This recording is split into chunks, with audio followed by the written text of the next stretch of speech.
Dear listeners, tonight we have Miss Arani S Hazarika. She has completed her graduation in Sanskrit and Classical Hindi from Oxford University, which is a dream university for most of us. Arani is the first woman from Assam who achieved this honor. We would like to know more from her. Arani, welcome to the studio of Akashvani Gangtok. Thank you, Mainak ji, and hello to you and all the listeners of Akashvani Gangtok. Thank you for having me. Arani, to begin with, I would like to know on behalf of our listeners, tell us something about your childhood. About my childhood, I'm an only child, born and brought up in Guwahati in Assam, and I went to an all-girls convent school for 13 years of my life. I always very much into reading, into music, watching films, and I was always interested in different accents and learning languages. So that's it. When did you actually decide that you will pursue with literature?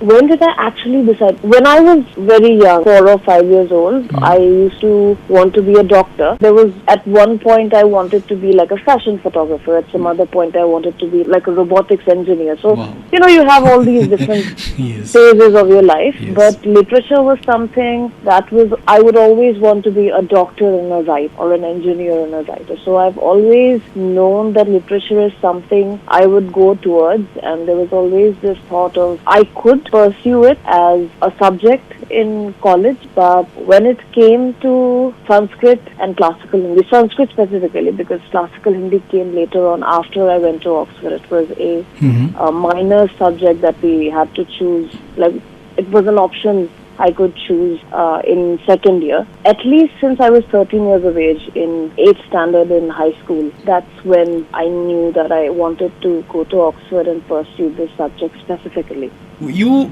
pursued a career in Sanskrit. So when did you actually become sure कि yes मैं संस्कृत लेके ही आगे बढ़ना चाहता हूँ? Or what was people's reaction after you decided to read Sanskrit and pursue with this subject? You are correct in asking what was the reaction of people to this, because it was rather unexpected even for my parents. This started from about sort of 6th to 7th standard, and I remember Bidek Debroy was somebody whose translated books I had come across, and the other person was Devdutt Patnaik, who had a very popular show related to sort of Hindu mythology. Yes. And he would often write these columns, or he had these really well written retelling Sanskrit epics, like he has a version of the Mahabharata, of the Ramayana. So when I started reading those, and I think that was also a time in sort of the history of modern India where there was a resurgence. There was a resurgence in the interest with regards to mythology and sort of ancient and medieval Indian history. I remember being really interested in wanting to read the Gita very specifically, learning about the Mahabharata. Wanting to read at Oxford was a parallel dream I've always had. You know how children have like, I want to go to Oxford, which I had. And I remember when I used to say this at home, my mother would often, I wouldn't say discourage me, but she would try to say that, this is not exactly a realistic dream, and they weren't really ready to believe that a subject like this would be taught in a foreign university, let alone the University of Oxford. But I did a little Google search. I still remember it was after a quarrel I had with my mother, who one day, when I was going on talking about something like this, and she got a little upset, and then she said, you do realize that this is not possible. I really wanted to prove her wrong, basically, so I did a Google search, and I found out that apparently there is a subject. It was called Religion and Oriental Studies then. And then I was like, since that very day, I think it was the end of 2017, early 2018, I was like, I really want to do this at Oxford. I have to be honest though, if I did not get into Oxford, then reading Sanskrit would not have been possible. My plan B was to go for the social sciences if I had to remain in India. I would like to tell my listeners that yes, we will explore more on Oxford chapter with Arani ji, but before that, I would like to question promptly coming into my mind. I also come from a comparative literature background from Jadavpur University, and whenever we talk about Sanskrit, whenever you talk about any classical language, may it be Hindi, may it be Urdu or something else, people Sanskrit के साथ ना बहुत महाकाव्य बहुत अच्छे से जोड़ देते हैं. Like you study Sanskrit, okay, you have study Ramayana and Mahabharata, like that. Have you faced any such kind of questions कि एपिक के बाहर तुम लोग क्या ही पढ़ते हो? Actually not really.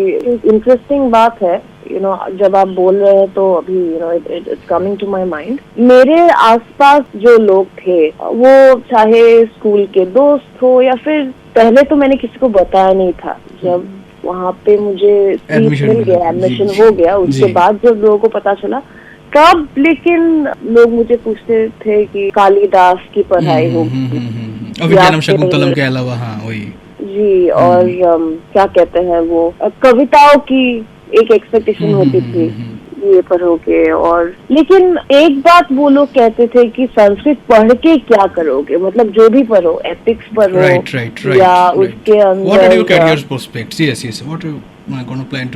लिंग्विस्टिक्स हो, ये सब तो ठीक है, लेकिन what are you suppose to do after this. एक और होता था, बहुत कुछ लोग तो मजाक भी उड़ाते थे, मतलब in a very insulting way.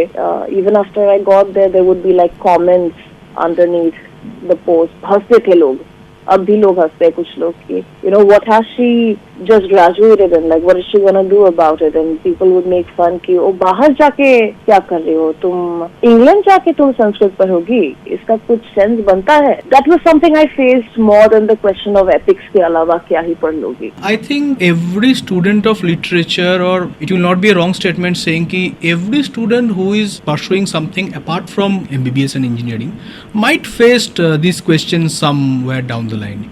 Even I have faced this, so many of times before I joined Indian Information Services. So do you think having the brand of Oxford have helped you a little bit to jeopardizing this type of foolish questions? It really depends. Because see, now with the Oxford tag, I have to say, in some contexts I'm getting harsher judgments. Responses, yes. Like legit people laughing at me saying that, like, would you go and study Assamese in Bihar? Would you go and study Bengali in Tamil Nadu? How are you studying Sanskrit or Hindi, and like couldn't you have studied here? So there is one section that says that, but there is another section which also quite correctly points out the fact that our languages, the Indic or Indian languages, be it Sanskrit or the medieval Indian languages, these are given much more importance in foreign universities today than has been given in Indian universities or just the Indian education system in general in the modern decades, in the period of Indian independence.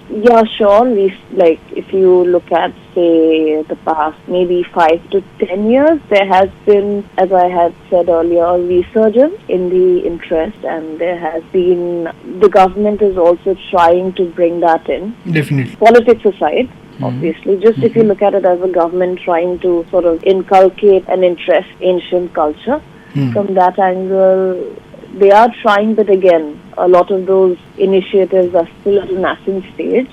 It really depends on the context. Yes, and I would like to, if you agree or disagree, you might please come forward with your opinion. But yes, as a student, go ahead. Yeah. As a student, I think it is very, unfortunate and unexpected from an educated, quote unquote, so-called educated person, when our Honorable Prime Minister Shri Narendra Modi is, saying the term Vasudhaiva Kutumbakam, कि the whole world is our very own house, or the whole world is our home. And with this statement, if you are facing the question like what we will do, study Bengali in Tamil Nadu, it's very sort of unfortunate, but okay, like there are pros and cons in every section, and there are good and bad in every aspect. So now we will delve into your Oxford chapter, the much awaited portion which our listeners are very keen to know. Tell us, how did you get into Oxford, and if someone dreams to get into Oxford, what are the ways or what are the processes? Alright, this is a very good question, because I feel like not knowing the process of how to get into, not just to Oxford, but to, a good any quality sphere, sort of yes. foreign university, yes. A lot of people, especially from our country, dream about it, but a lot of people are not able to do it, or don't even sort of have the confidence to dream about it, solely because of the fact that they feel like the application process is difficult, or that they don't know how exactly to go about it. And with me, as I said, I was from a convent school, which is like, I have to say, like a really more or less a simple school, if I may use the word, or for the lack of a better word, a simple school. I think orthodox. You want to say orthodox? Not orthodox, but what I'm trying to differentiate my school from is that, for example, in cities like Delhi, Okay. in like the economically richer sections of society, there are these international schools of like the ICSE board, which have a system in place in their schools which sends students to Oxford and Cambridge. They have this whole system of teachers that will help you write your applications, and apparently you don't even have to apply by yourself. The school sends like a On group behalf of of you, applicants. on behalf of the Yes. students. They actually encourage. They try to encourage कि you go and study and आप रोशन करें अपना नाम. वो खुद से आपको inspire करते हैं. Yeah, they have that sort of support system. Mechanism I was है. from a normal CBSE school, which is why I use the word simple in comparison to these ICSE schools. So our school, for example, my school did not have any such thing. In fact, I'm the first one from my school who went to a foreign university directly from after 12th grade, I believe.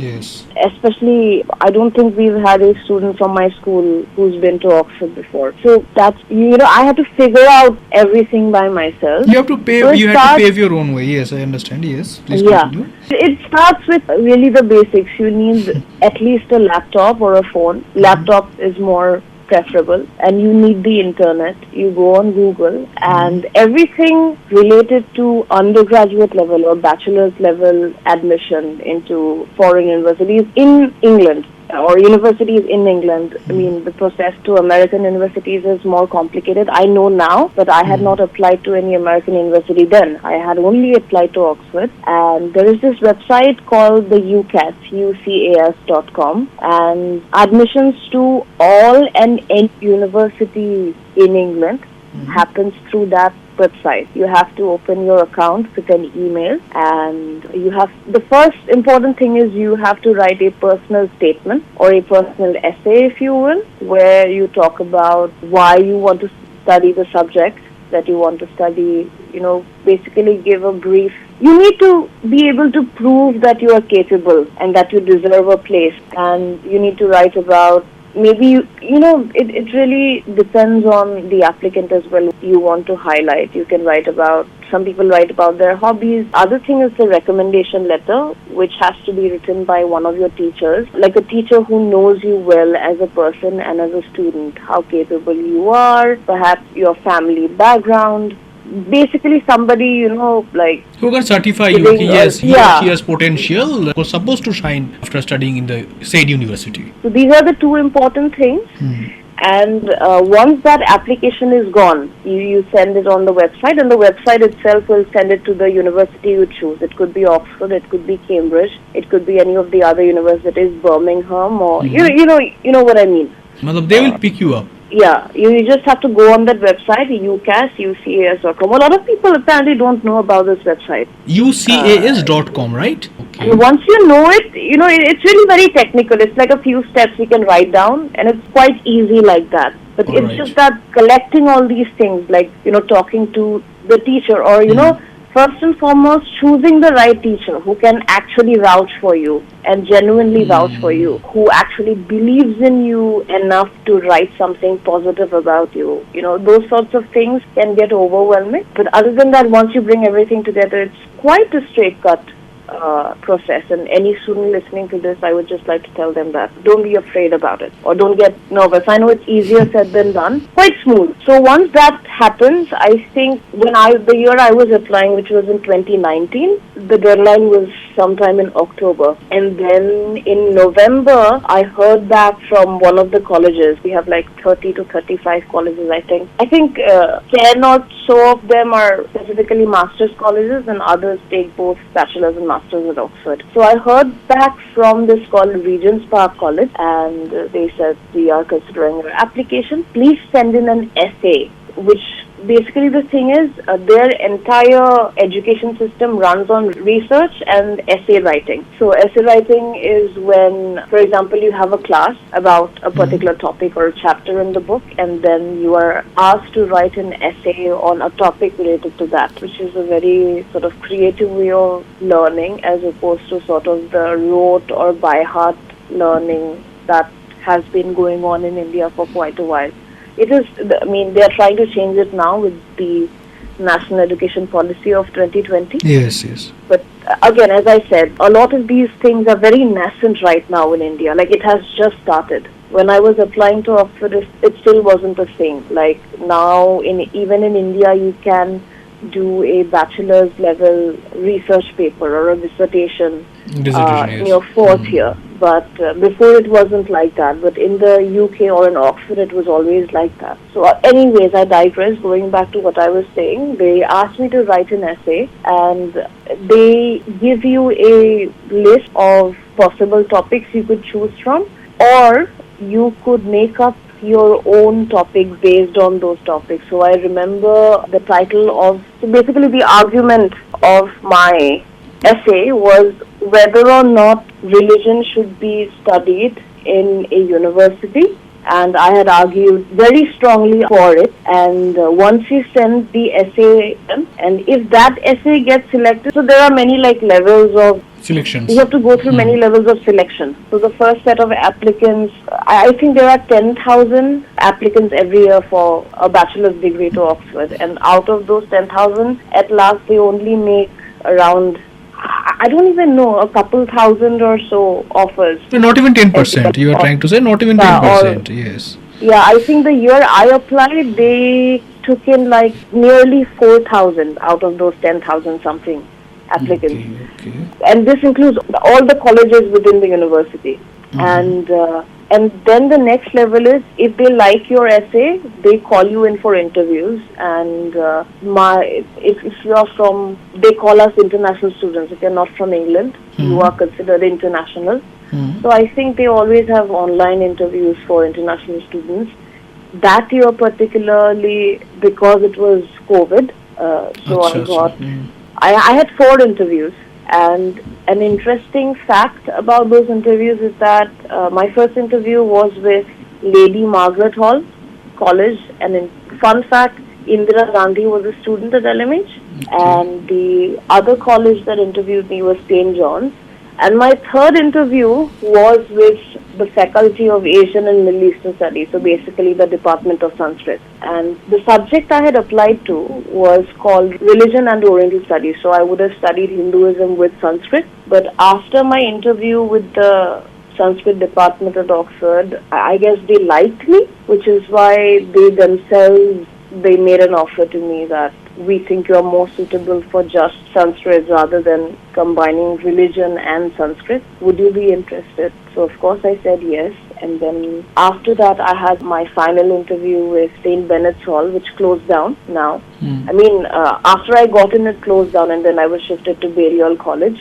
So yeah, that's how it happened. So there is 3 stages in total. Some subjects have 4 stages. So that's the process, after which comes in the second part. I mean, for middle class students like me, which is the scholarship process. And once you get the offer, which happens by the first or second week of January of every year, and then by March you have to finish sending in your scholarship application. I received the Simon and Julie undergraduate scholarship. It was a full scholarship. They would cover the entire tuition fees for 3 years or the end of your degree, and also give you a stipend. Yes, I was actually coming to this point. What most of Indian parents or Indian students fear, the cost. You have already started to mention it. I would like to ask you, I know you have said that there are ways of scholarship, and as this is a very short interview, we cannot talk in detail about it. I think interested student can Google. But if someone is really interested and somehow fails to manage a scholarship, so what is the approximate cost of doing a graduation, maybe in Sanskrit or maybe in other language? Approximate cost. Yeah, with my course, it was 50,000 500-ish pounds in 3 years. So that's around 13,500 every year. And 13,500 okay. pounds, you can convert that to Indian rupees, and it's quite a big amount. It's quite a bigger amount because Yeah. without scholarship, it's very hard for a middle Oh yeah, class. yeah. I was student. extremely lucky. I'm so very grateful to the Almighty. I swear to God. We have talked about a lot regarding your journey and how did you get into Oxford. I would like to know, you have already mentioned you have done a special research paper while graduating. So would you like to enlighten a little bit on that? Right. First and foremost, I will have to say this. When I say research paper, it's our bachelor's dissertation, and it's in no way a PhD level thing, but still, it's a chance that is worth giving. And I'm glad that they're starting to do so in India. Anyway, my paper was on the script used to write the text, which are currently preserved at the Dokhinpat Khotra in Majuli Island in Assam. And to any listener who may be curious, the Dokhinpat Khotra is a medieval neo-Vaishnavite monastery, which is part of our Hongkori tradition in Assam, which was basically a heritage which was started by Srimanta Hongkordev or Mahapurukh Srimanta Hongkordev. He was this 14th to 15th century Assamese polymath, really. He was a playwright, he was a social reformer, he was a dancer, a musician. He was a lot of different things, and he was a Vaishnavite. And there used to be Shaktism before in Assam. There still is, obviously. I mean, both these sort of ways of belief very much coexist today. I mean, modern Assam is very much different from those times.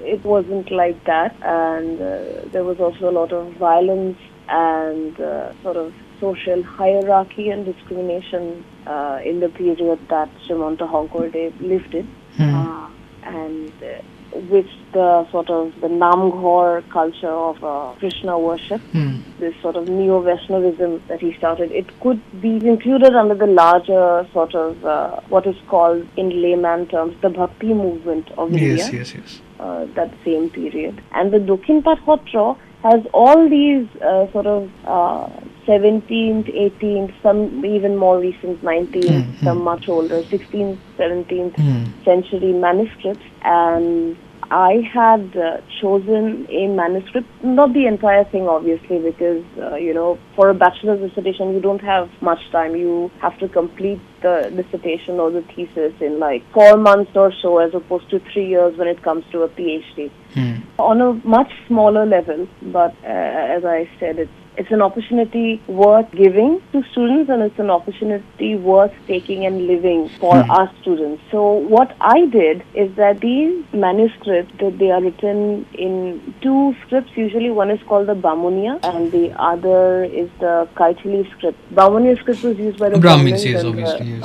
Kaithili was used by the Kayasthas. The script that my chosen manuscript of Mahabharata was in, which is an Assamese Mahabharata, these have not been standardized. So these scripts that I worked on was not yet standardized. What I did was that I basically cut all the equivalents in today's modern Assamese script, or in any script really, like any Indic script.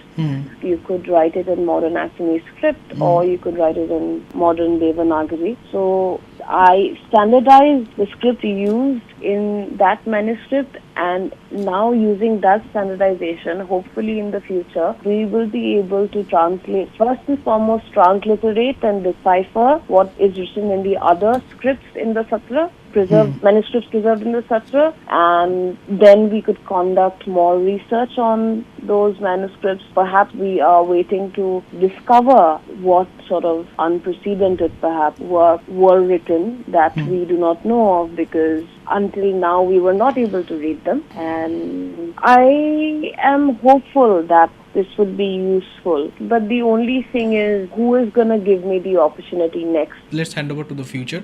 One final question from my side. Any special message for our listeners? Dream big. I know it's cliche, but I am somebody who was very often told that what I was imagining or what I was dreaming about was impossible, or to put it in a straightforward manner, impractical, or something that somebody born in a family like mine couldn't achieve. But I dared to dream still. I tried, and the universe or God or whatever you like to call it, or whoever you believe in, helped me. So I would just say that dream big, look for opportunities. When you get opportunities, grab them, and respect. You get lucky, respect it, accept it. I feel like a lot of our people find it difficult to accept when they get a good thing, like, oh, how could this happen to me? But you will have to believe it and accept it, so that you can take that opportunity and, achieve what you want to achieve. Arani, once again, thank you so much for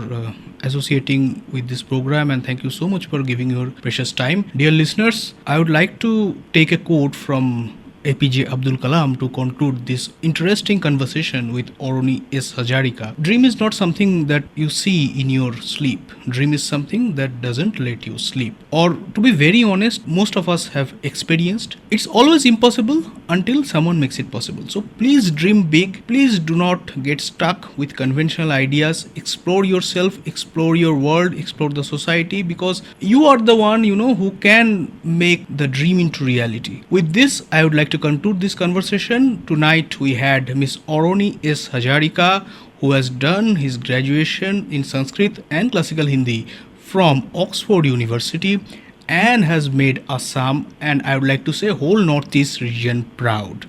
With you, this was Mainak Chatterjee. See you next time.